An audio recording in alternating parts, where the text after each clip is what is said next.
Hi, everyone. We're so happy to have you here for one other panel. This time we're discussing how can producers manage the new normal while in production, a discussion on how the film industry is finding creative ways to move forward in the COVID-19 reality. And I'll start introducing our speakers here.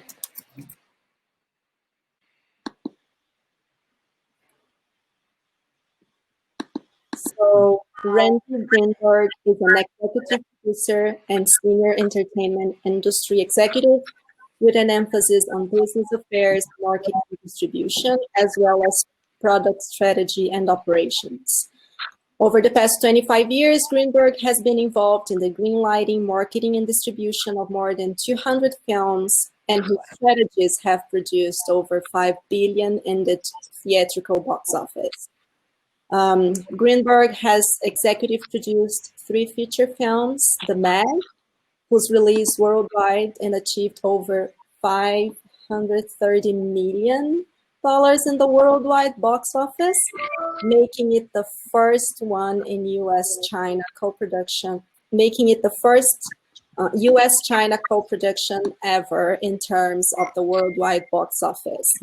Greenberg also executive produced the feature films Cowboys and Aliens and Dylan Dog, Dead of Night.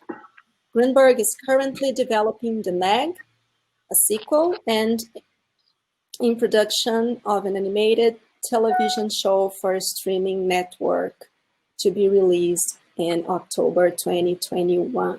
Yeah.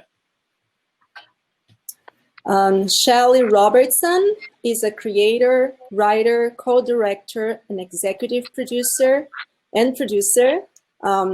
She has a rich career as an established actor, becoming an empty nester and having the inspiration to use her creative voice differently. Shelley wrote Extraction, a new web series out now on Facebook and YouTube. Shelley's TV credits are extensive and most recently include guest starring on NCIS New Orleans, SWAT, and The Rookie. She has a feature role in the upcoming Amazon original anthology horror film collaboration with Blumhouse, presently called Crohn's, and her credits are super extensive.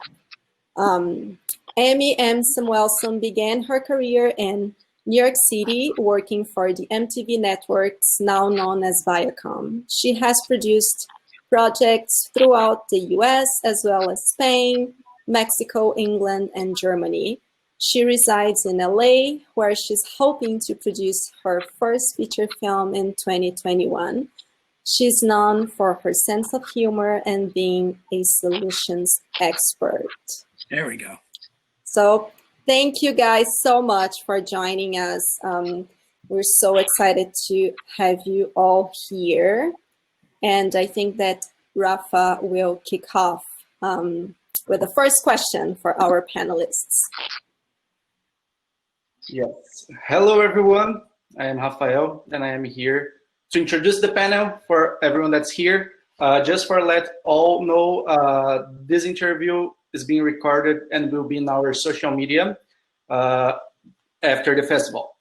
If you want to see again what we are talking right now, you can see in our social medias. The theme for our panel today is how can producers manage the new normal while in production? A discussion on how the film industry is finding creative ways to move forward in the COVID-19 reality. The first, how it will work, we have a guide of questions right here, but also all people that are right here watching can answer questions in the Q&A. Right here in the right-hand side, we have Q&A section. Just go there, ask a question, and we will be filtering the questions to our panelists. The first questions that we have for you guys is, how did the pandemic interfere with your products? I think M. Samuelson can start it. Shelley, why don't you start? You want to Amy, go? you start. No, I didn't understand with my products. I was misunderstanding with my progress. Productions. But Okay. yeah, we have one. Okay. I can start. With the web series that Livia talked about, Extraction, the series, we were actually in post. We finished production right at the end of 2019, right before Christmas. And so post for us began, in the end of February. So, how do you do post? How do you, when you're, directing and you have a co-director and we're supposed to be socially distancing and we have an editor, we have all these different things. How do you do that and collaborate effectively when you're really not supposed to? And I really must say that, we made it happen. We made it happen virtually. We had, there's so many ways now. Even we're seeing with Filmocracy, with what we're what we're on right now, we found so many different ways of being able to, talk with the editor and share a screen with and see their work at the same time. We researched how to make all that happen. Our sound guy, he researched how to make that happen, and we could sit with him and work out sound just virtually. We did everything virtually with FaceTime, with different streaming services, with with Zoom. We utilized everything that we can utilize, and ended up with a project that we were really, really happy with and satisfied with. So, yes, was it more challenging? Yes, it was more challenging. At the same time, we were glad that we hired people that were really good at what they did, because then it also was much more collaborative. So, we did have more trust in our editor. We were able to put more trust in our, our colorist and our sound guy. We were able, because they were good at what they did.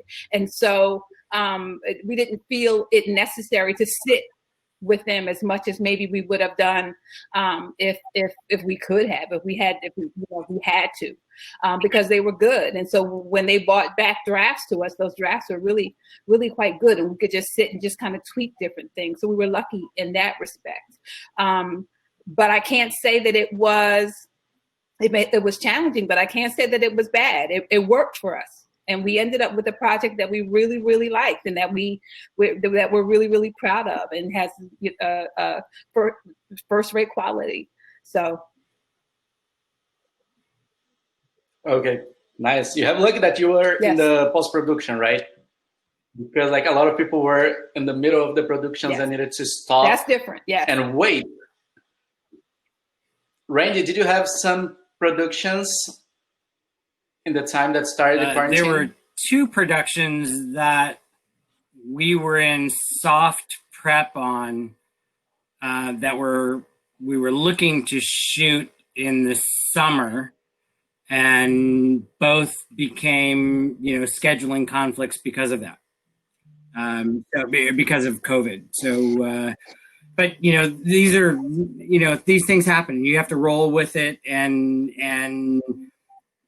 we had to wait out and wait timing, so that there were a set of instructions and rules and guidelines, and that all of the guilds have now provided, and that, the group of line producers and really people who are far smarter than I am, who've come up with rules and regulations for the 3 areas of the set. And, now as producers, we're able to follow guidelines that that keep all of the unions happy and keep our employees happy, or our contractors.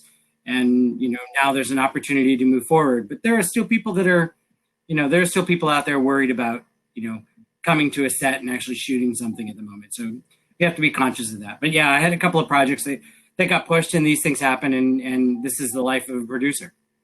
Be careful what you wish for. Exactly.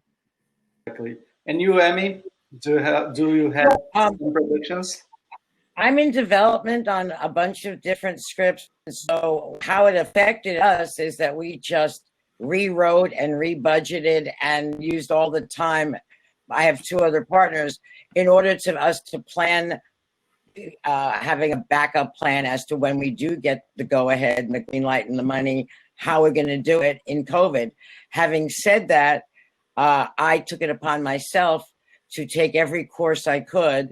I've had, 40, 60 hours worth of classwork. I'm certified beyond words about how to be compliant and what the protocols are during this trying times.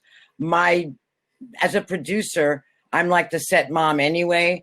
And so I wanted to protect and save the lives of my crew and my companions and my partners. Having said that, it is quite extraordinary what we were doing before this in terms of the safety on our sets for everyone. Believe me, we've not been that good. Now that I actually understand so much stuff I wish I didn't, I can't unsee it. The protocols are going to help, but people don't like them at all. One of the protocols is having separate monitors, or people naturally crowd together on set. Whatever department you're in, everyone sort of tends to like swoosh together. That can't happen anymore. Having said that, it still happens. The difference is everyone's got masks on. Testing has become so important. It's expensive, but it's a safety factor.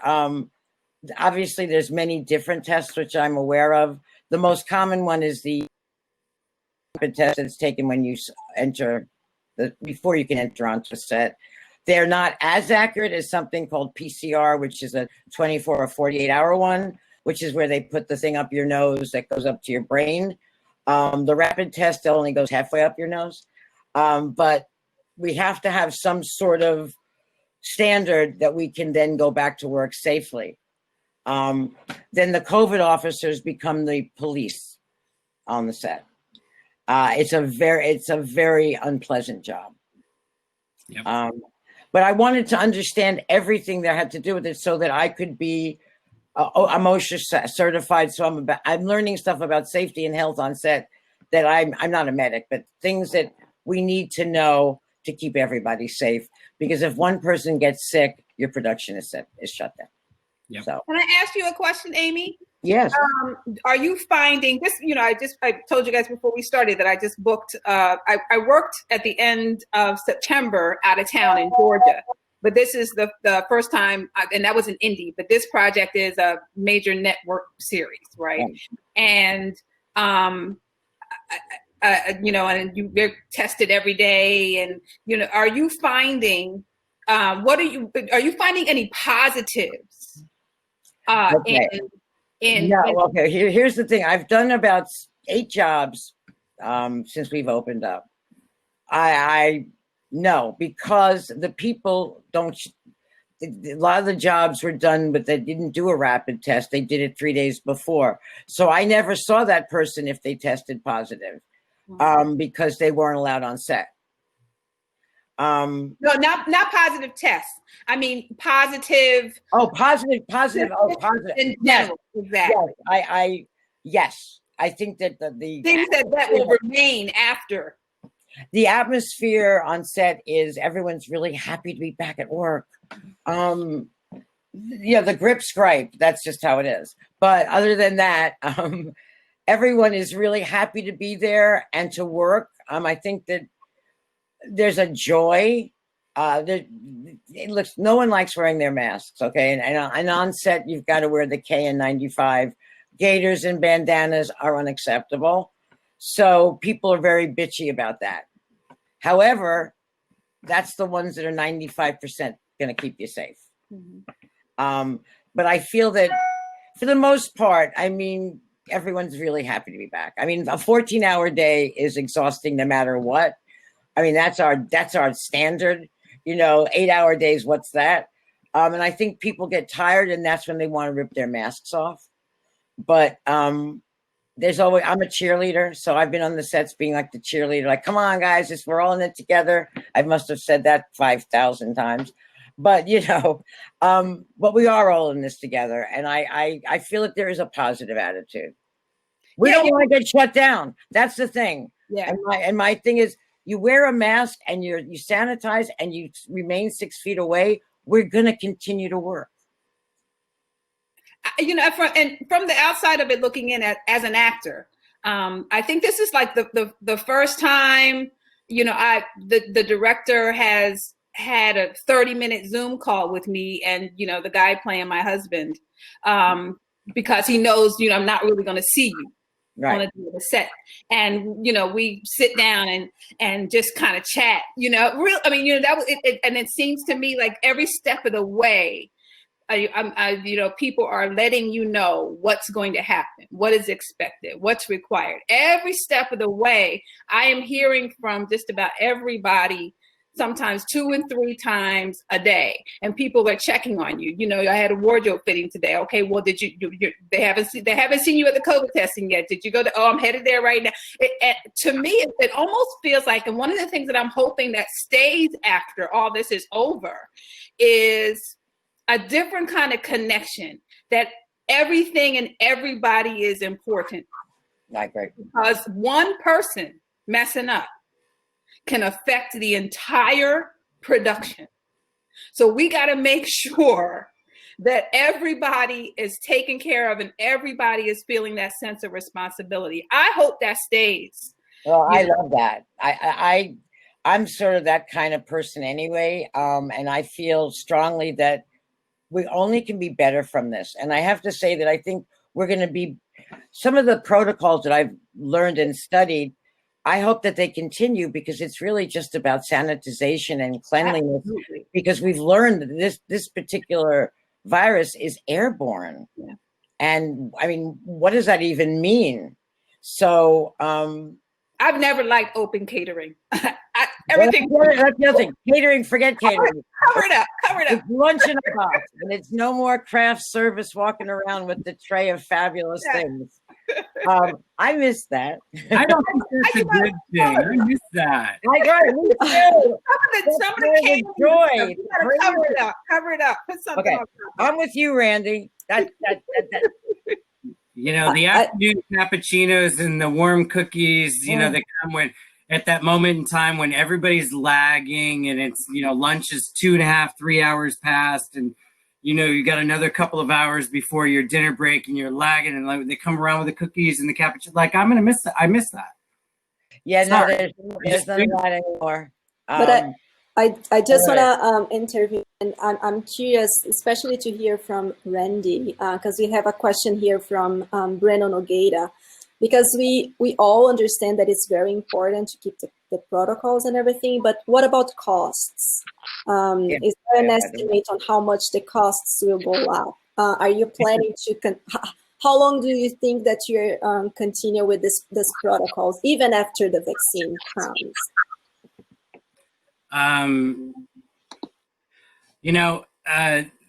The cost is momentary, right? So, I mean, when there is and it's not a vaccine, right? We all need to understand it's not a vaccine. It won't kill it.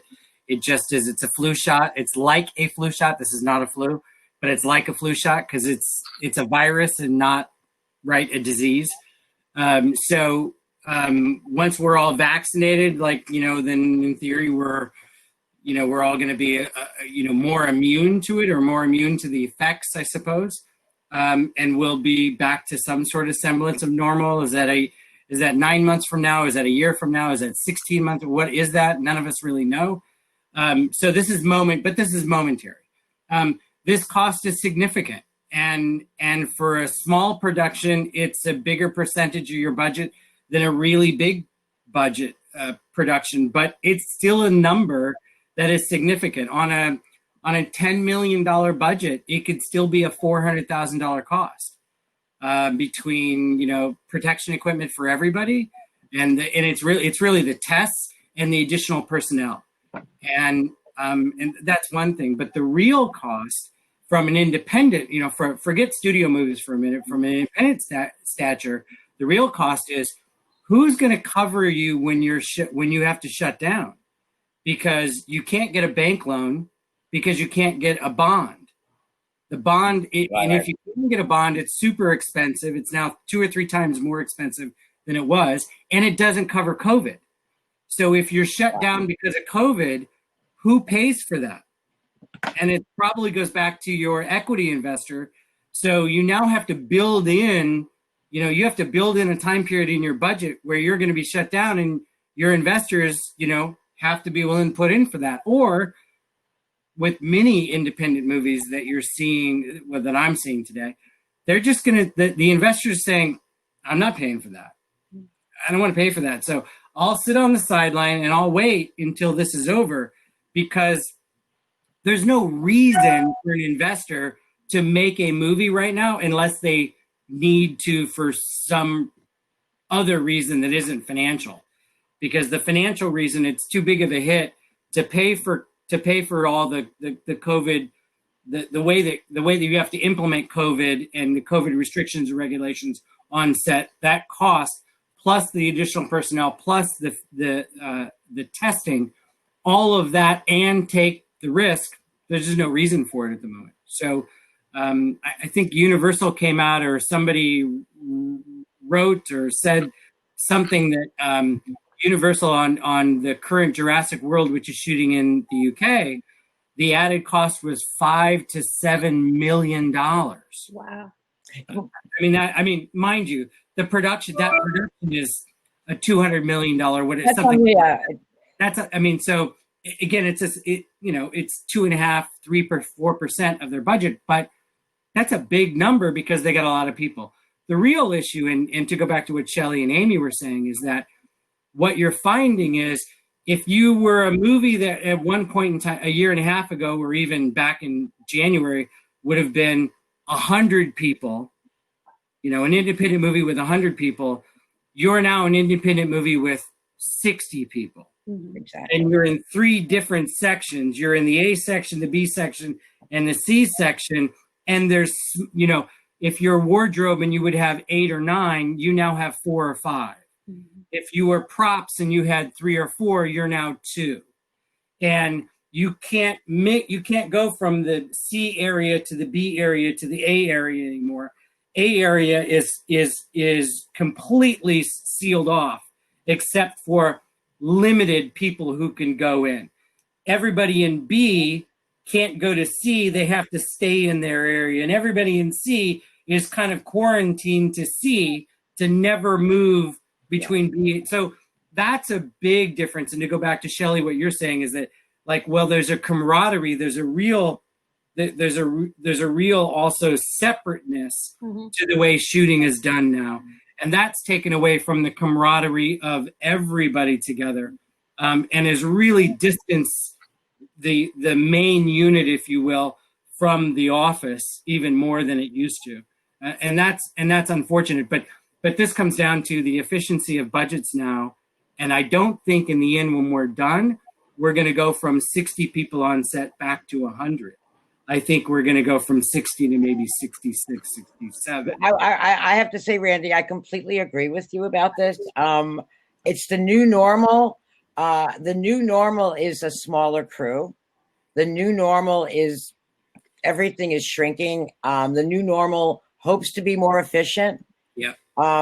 It's interesting to me because I've done all the big things, the little things, whatever, where, it's a key +6. And I would always say, well, they're good for the first hour, but what are they going to do all day? Well, guess what? Now it's a key +2. And they're busier than what I found extraordinary is that people are actually working harder and more with the limitations of the size of their crew. So as a producer, that makes me happy. Seeing somebody with a newspaper waiting for whatever it is, I'm happy to see everybody. That makes me happy because you kind of always say, gee, what does that guy do? Being a Teamster captain's wife, that was always a dream. But now everybody is working harder. So the limitations, I think, is working better for producers. But then you have the cost of the COVID protocols, which on smaller films, you're looking at I think the percentage is higher than what you're saying, Randy. Yes, maybe on that movie, but we're looking at 20-30%. Oh yeah.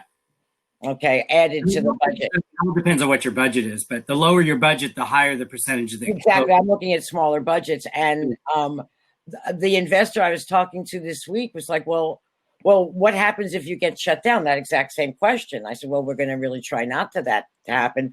We have to have contingency.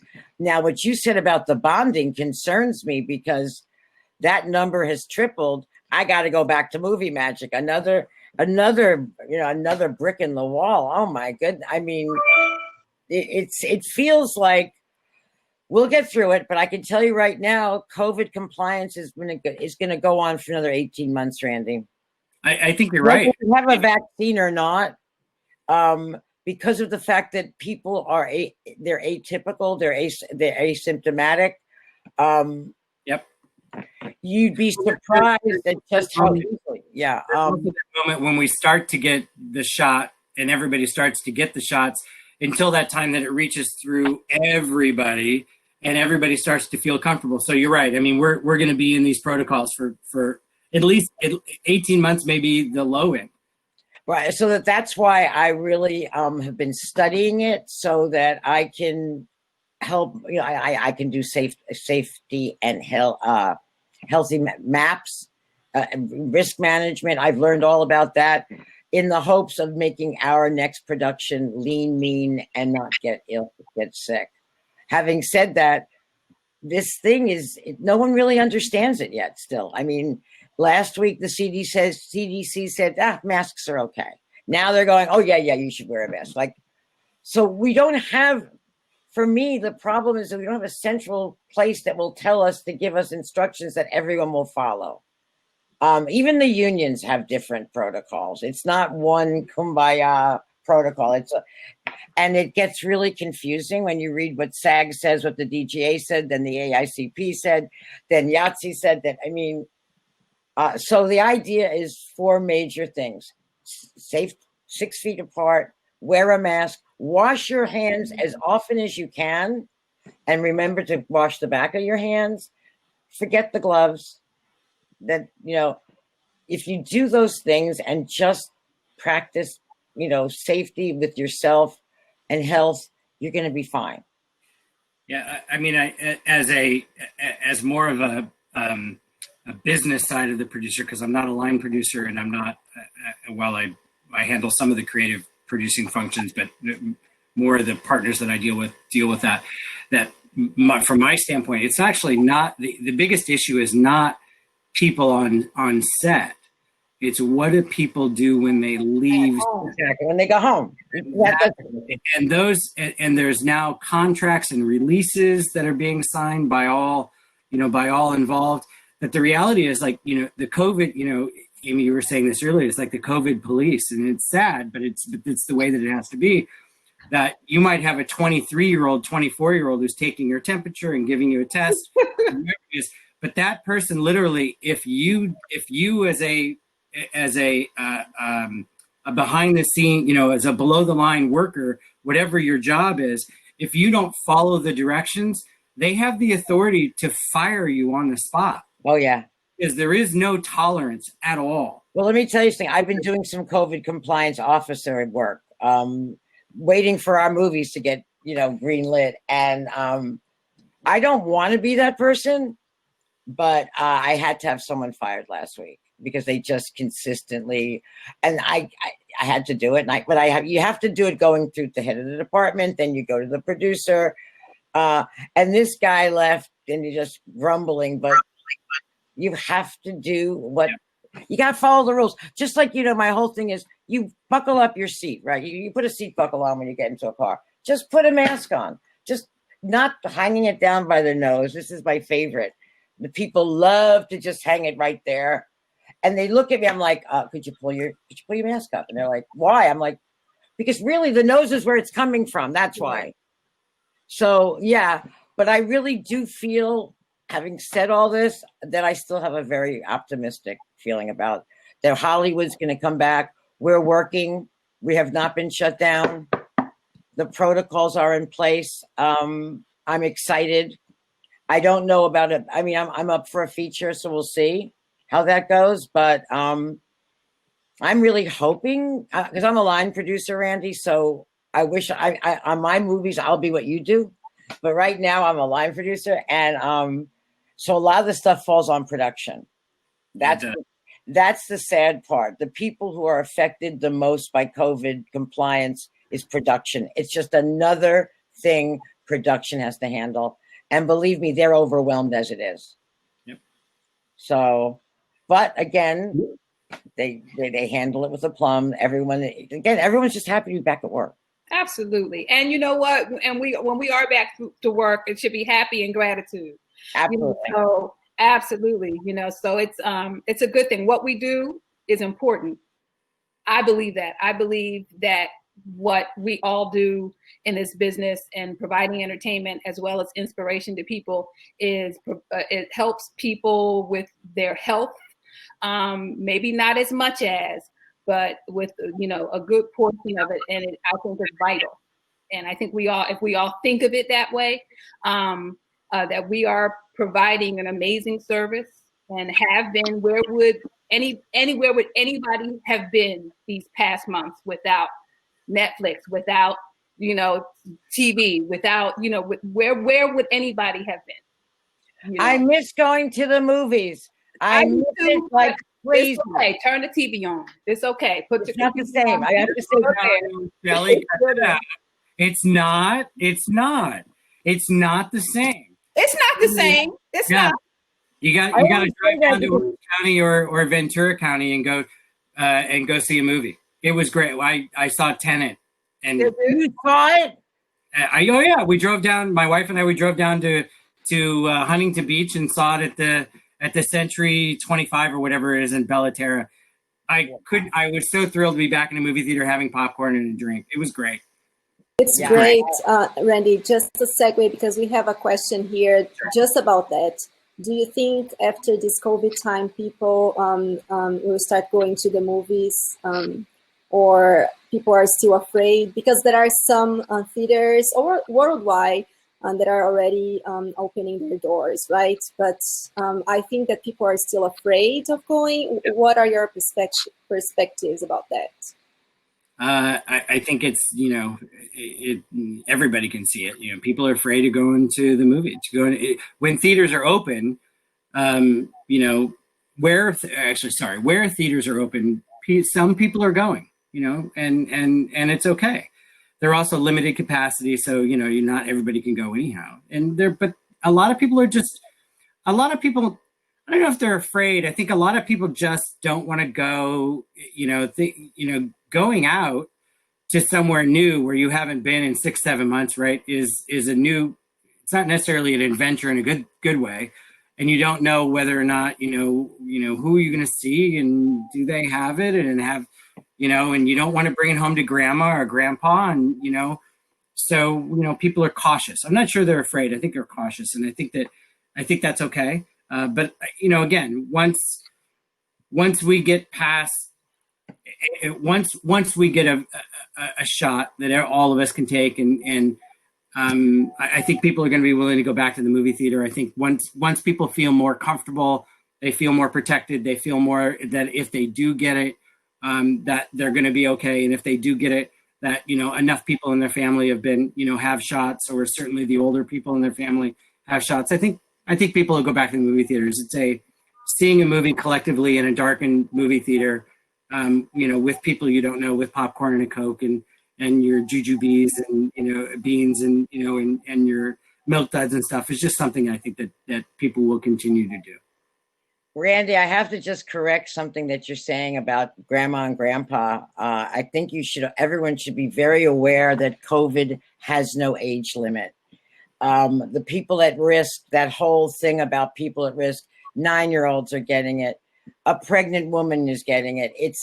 It has no age limit. Yes, if you have diabetes, if you are predisposed and you're 30, 50, 80, yes, you are at risk, but the at-risk people are everywhere. It's your 10-year-old son that's gone back to class who brings it, to the teacher.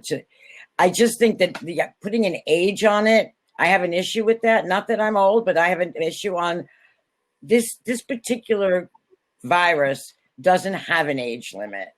It can affect anyone, and it has been, and it continues to. So the one issue of like, you don't want to bring it home to grandma and grandpa, that's one issue, but you also just want to bring it back to your loved one. I mean, when I come home from set after being around 60 people, the first thing I do is I jump into the shower, wash my clothes, you know, and do everything I can before I even talk to my husband or my dog. Because even though I don't think I've been affected, maybe you don't know where it can land.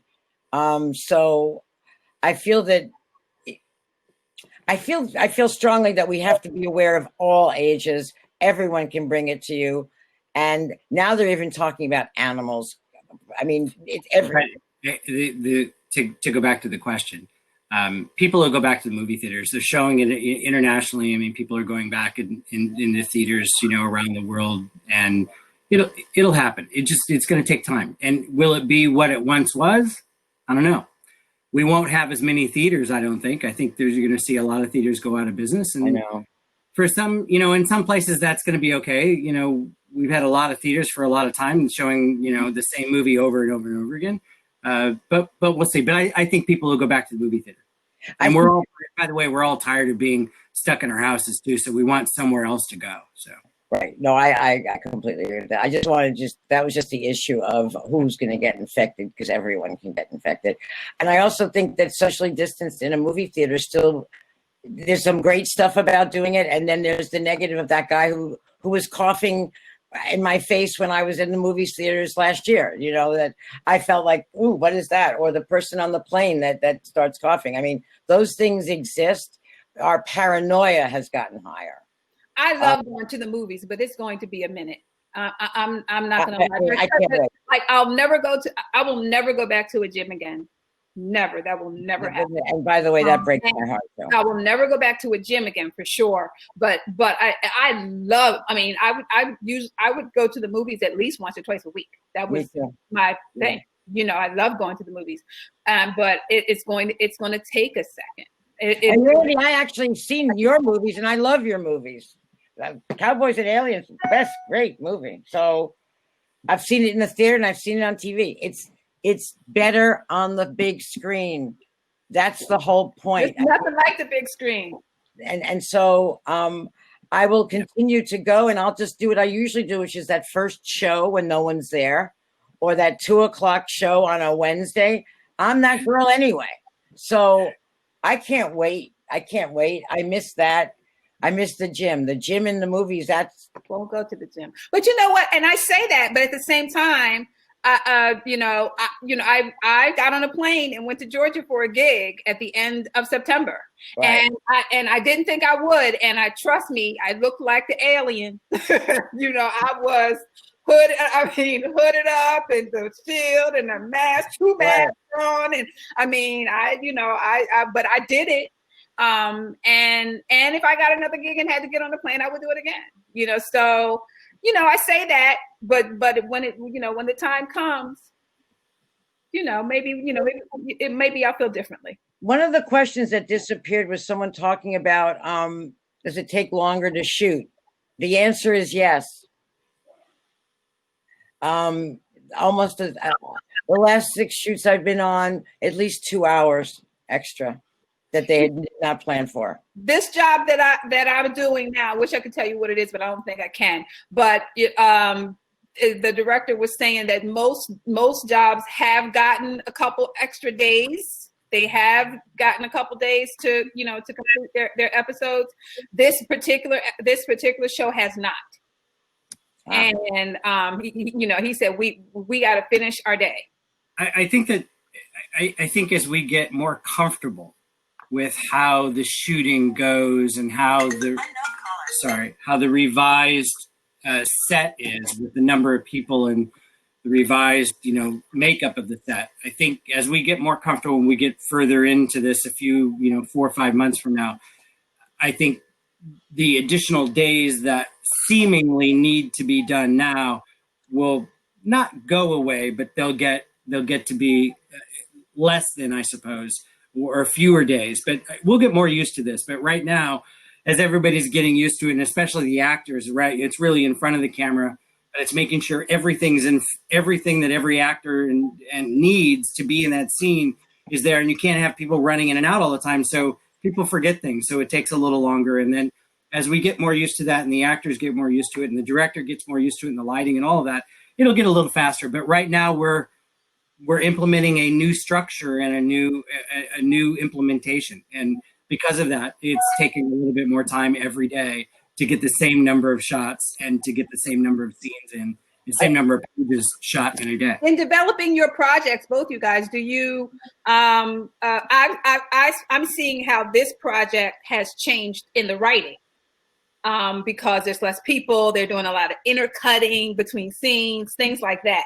Have you seen that even begin there in the writer's room or with the writing of certain projects that it's changing, before it even gets to production in the mindsets of the writers?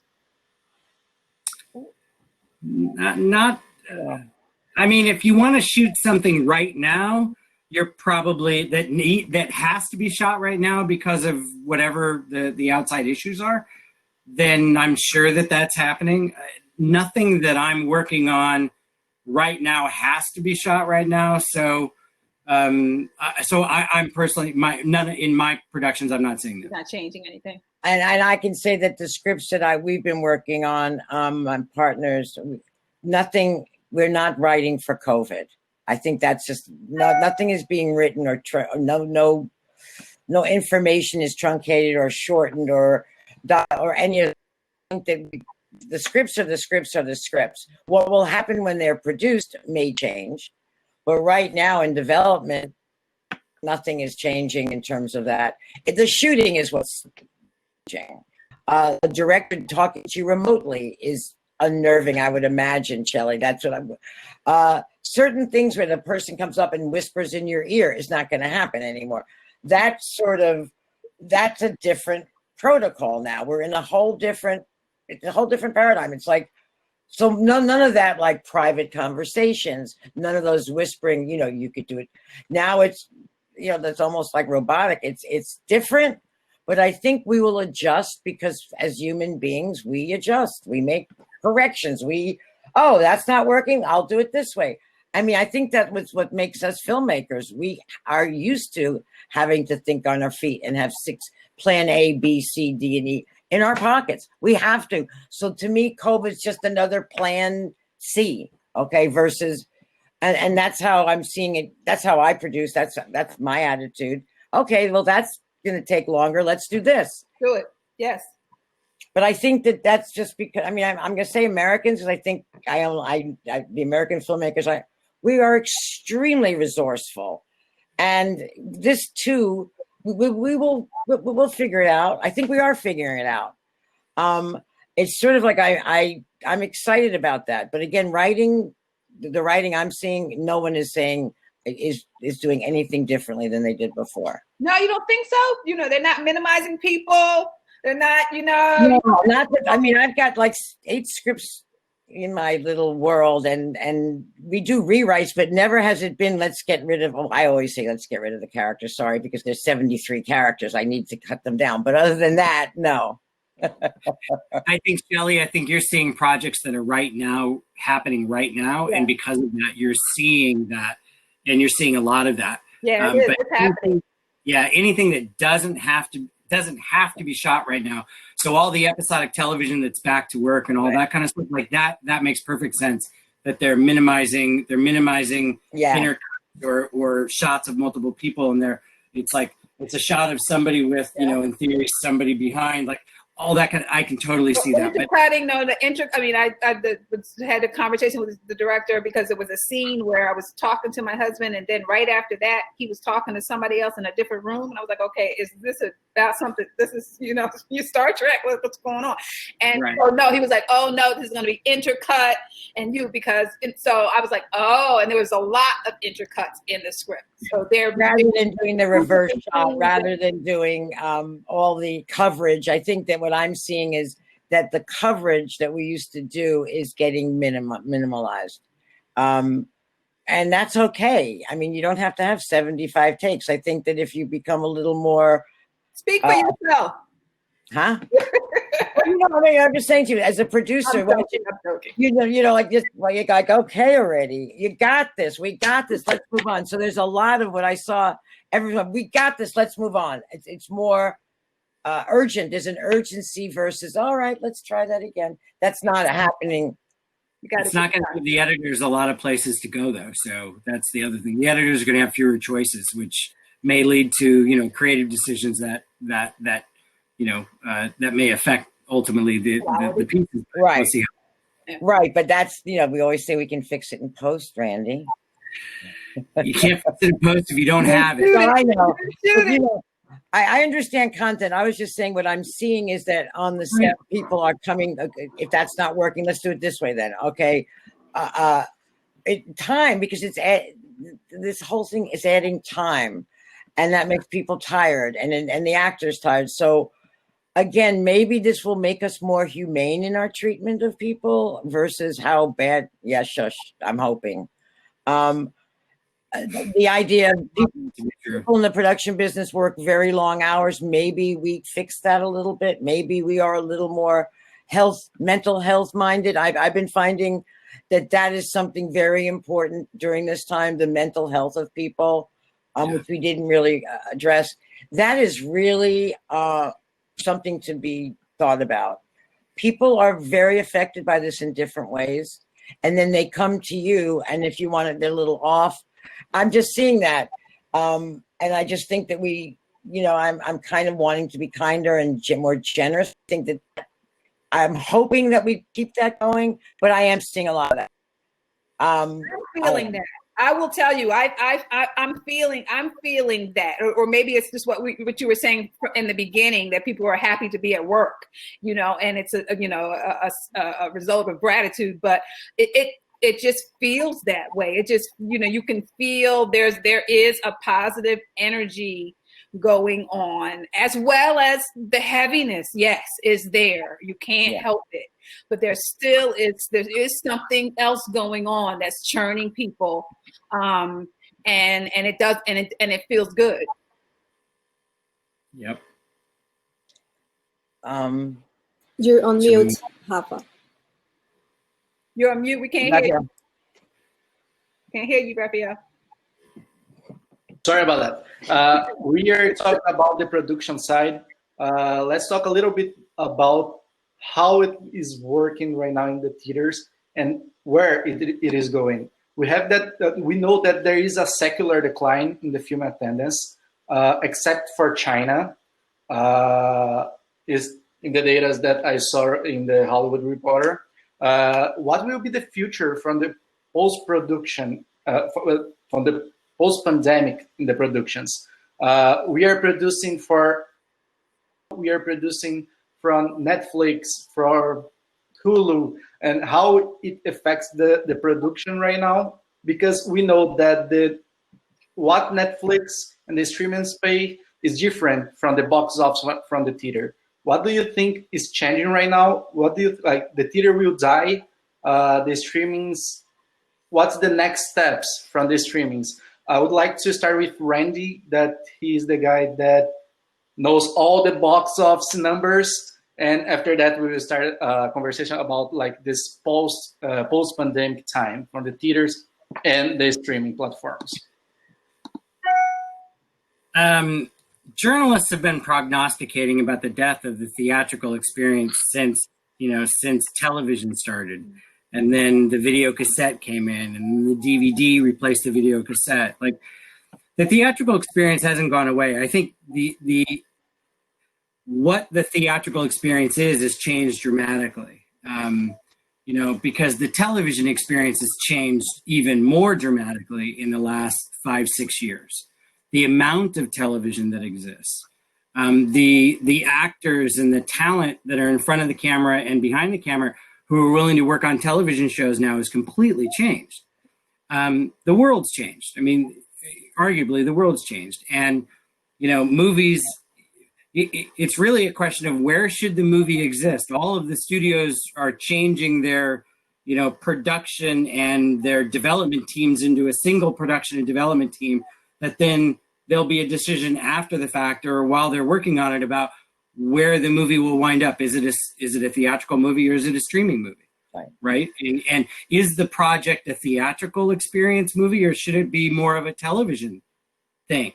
Should it be, should it be not 2 hours, but should it be 6 or 8 hours? And should we expand it and make it a multi-episode something or other? So there's a real organic, decision making that's going into, is the project a theatrical thing or is it a television thing? And if it's a theatrical thing, should it be in streaming or should it be in theatrical, in the movie theater? And that was ultimately going to happen anyhow, and it was moving that way because Disney added their own streaming channel. Now we have Paramount Plus. Universal opened up the Peacock.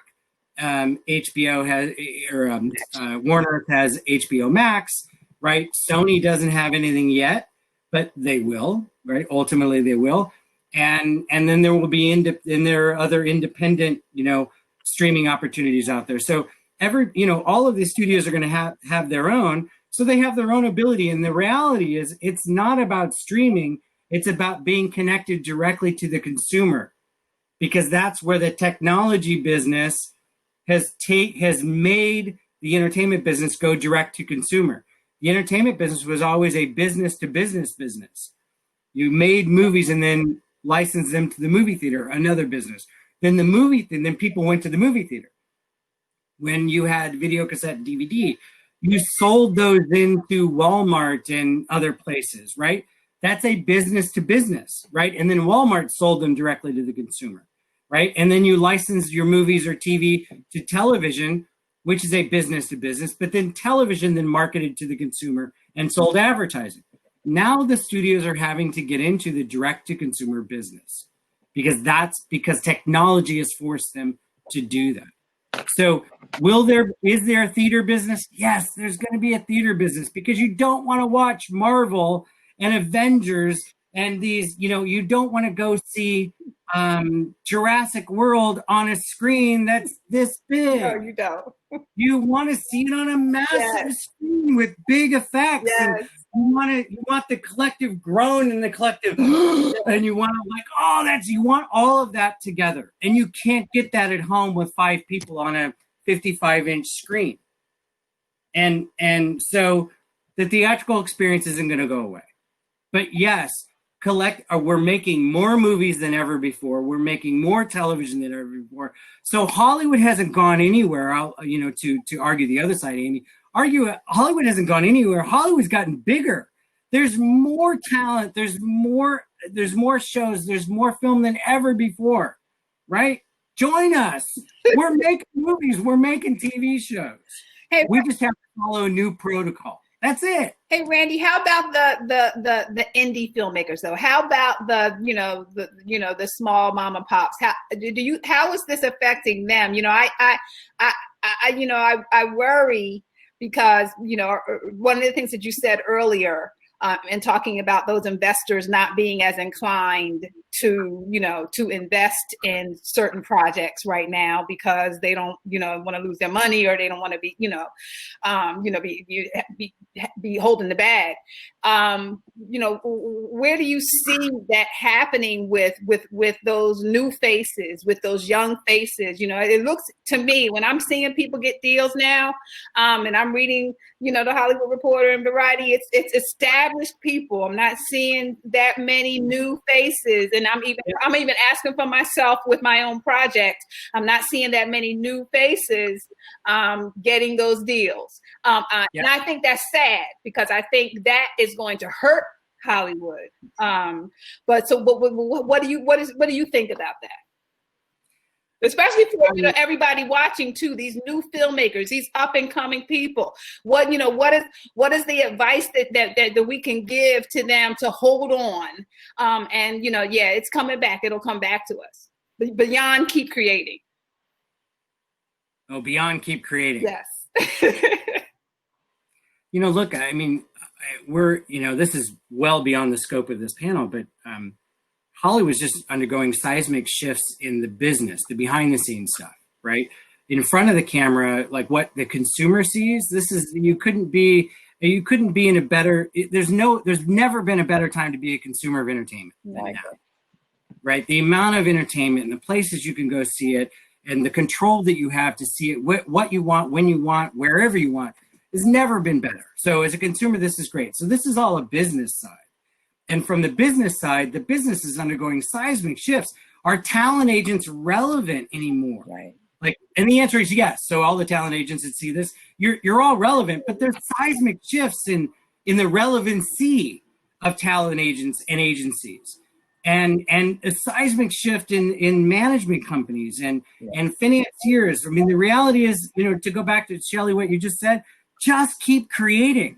Create the best stuff you can and put it on YouTube or get it on social media, put it on TikTok, whatever. Like, you'll get found.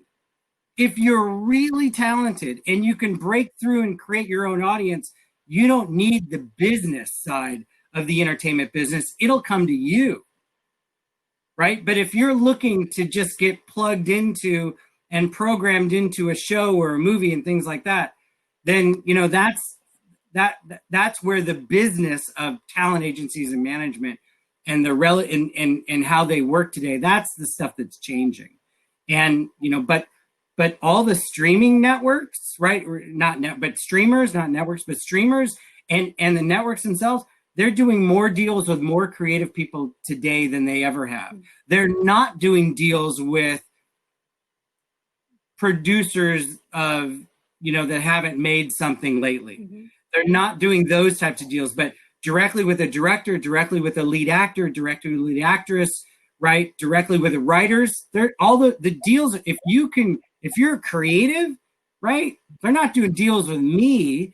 They're doing deals with, like, if you're an amazing actress, an amazing writer, an amazing director, they'll do those deals all day long because the streamers want to be connected direct with the talent.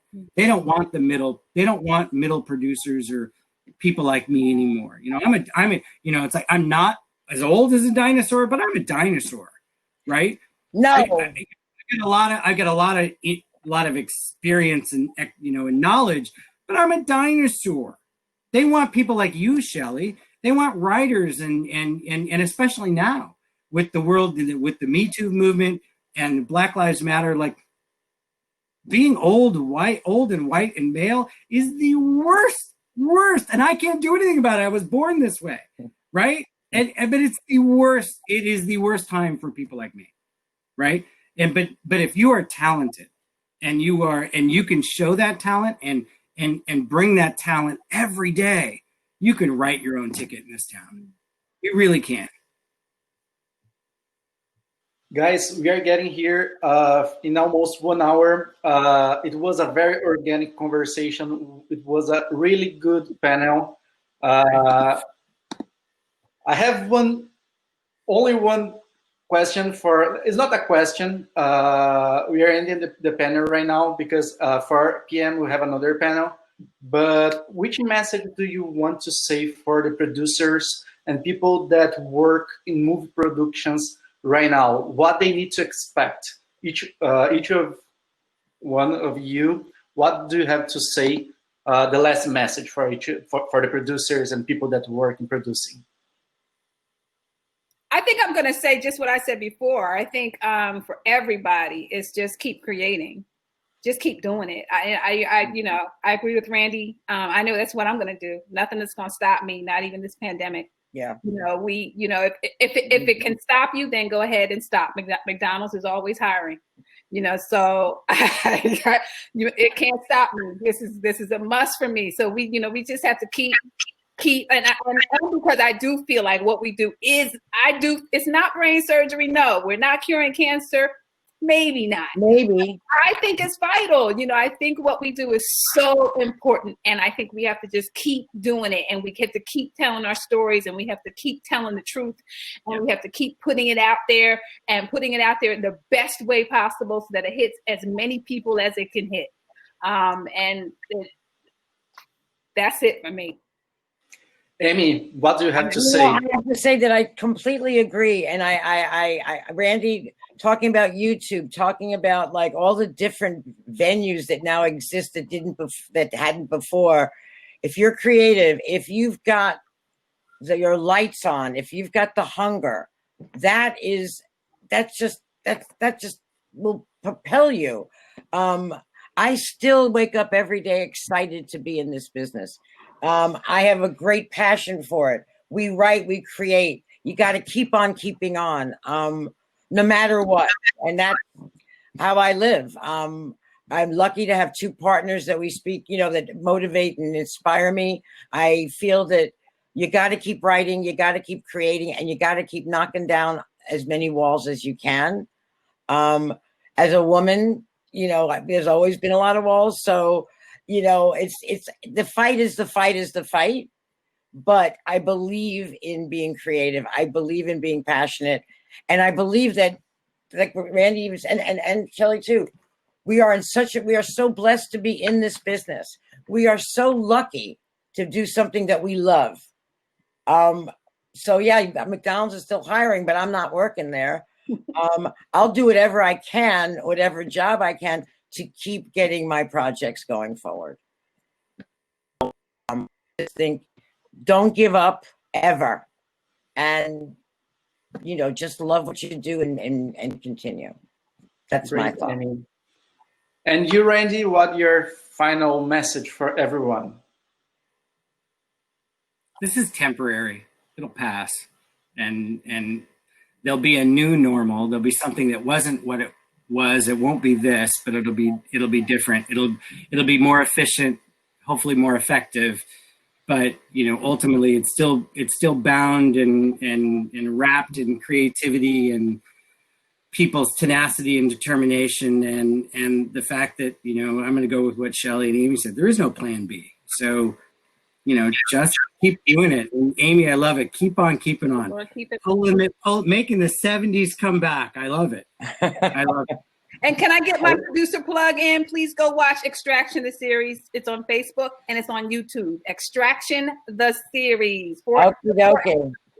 Awesome. I just want to say thank you, guys. This was a great panel. If I could, I would stay here forever, just hearing you guys and talking to you. I just would like to recognize someone who can't be here because she's just running to make this happen. Mady Fernandes, she's the director of the festival. She's the mind behind everything. So everything you guys were saying is a reality for her. She's doing this with her heart. She decided to, make this happen even with the pandemic.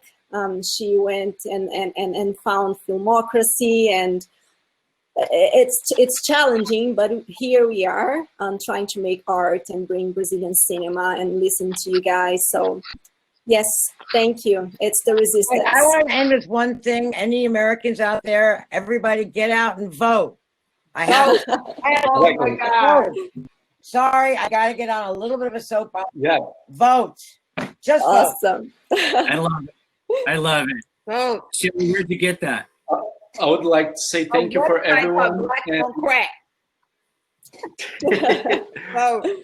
would like to say thank you from LABRFF, and for all the Brazilians that are here. Thank you for sharing your knowledge with Brazilians. We are not a big production country, but we are getting there.